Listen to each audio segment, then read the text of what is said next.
Hello friends, welcome to edutube.com। আজকে আমাদের subject হচ্ছে ইংলিশ ফার্স্ট পেপার। তো আমরা ইংলিশ ফার্স্ট পেপারের কোয়েশ্চেন সলভিং কিংবা লেকচার্সে যাওয়ার আগে তোমাদেরকে কিছু আইডিয়া দিয়ে দিচ্ছি যে ইংলিশ ফার্স্ট পেপারের কোয়েশ্চেন প্যাটার্নটা কেমন হয়। এখন দেখো, ইংলিশ ফার্স্ট পেপার এক্সাম হয় টোটাল 100 মার্কসের মধ্যে। এই 100 মার্কসের মধ্যে একটা পার্ট থাকছে রিডিং, যেটার মার্কিং কিনা 50 মার্কস। এখন এই রিডিংয়ের মধ্যে তোমাকে একটা পার্ট অ্যান্সার করতে হবে সিন, সেখান থেকে তোমার জন্য থাকছে 3টা কোয়েশ্চেন।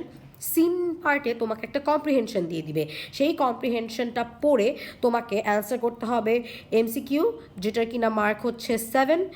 এরপর হচ্ছে অ্যান্সারিং কোয়েশ্চেন, যেটার মার্ক হচ্ছে 10, এবং গ্যাপ ফিলিং উইদাউট ক্লুজ, যেটার মার্ক হচ্ছে 5।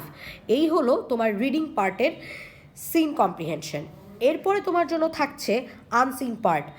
আনসিন পার্টের মধ্যে তোমাকে কম্প্রিহেনশন পড়ে আবার দুটো কোয়েশ্চেনের অ্যান্সার করতে হবে।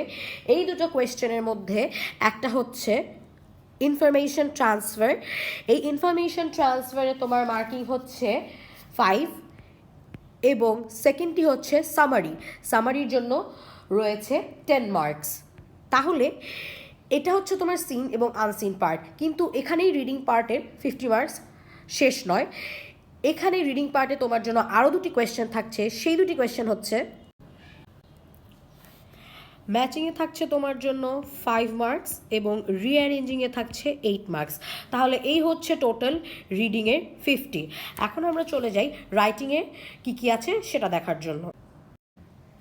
রিডিংয়ের মতন রাইটিংয়েও তোমার জন্য রয়েছে 50 মার্কস। রাইটিংয়ে রয়েছে 50 মার্কস। এই 50 মার্কসের মধ্যে 5টা কোয়েশ্চেন আছে। এই 5টা কোয়েশ্চেনে তোমার অ্যান্সার করতে হবে। তার মধ্যে 1 নাম্বার হচ্ছে প্যারাগ্রাফ। প্যারাগ্রাফের জন্য রয়েছে 10 মার্কস। 2 নাম্বার হচ্ছে গ্রাফ অথবা চার্ট। গ্রাফ অথবা চার্টটা তোমাকে একটা গ্রাফ অথবা চার্ট দিয়ে দিবে, তোমার সেখানটা দেখে ওই জিনিসটাকে ডেসক্রাইব করতে হবে, তার জন্য রয়েছে 10 মার্কস। এরপর রয়েছে লেটার রাইটিং, সেটার জন্য রয়েছে 10 মার্কস। স্টোরি রাইটিং, স্টোরি রাইটিংটা হচ্ছে তোমাকে একটা স্টোরি কমপ্লিট করতে হবে, সেটার জন্য রয়েছে 10 মার্কস। এরপর ডায়লগ রাইটিং, সেটার জন্য রয়েছে 10 মার্কস। তাহলে এই হচ্ছে আমাদের টোটাল রাইটিংয়ের 50 মার্কস। তাহলে আমরা আশা করছি যে তোমরা সবাই ইংলিশ ফার্স্ট পেপারের 100 মার্কসের কোয়েশ্চেন প্যাটার্নটা বুঝে গেছো। তাহলে চলো আমরা এখন কিছু কোয়েশ্চেন সলভ করি।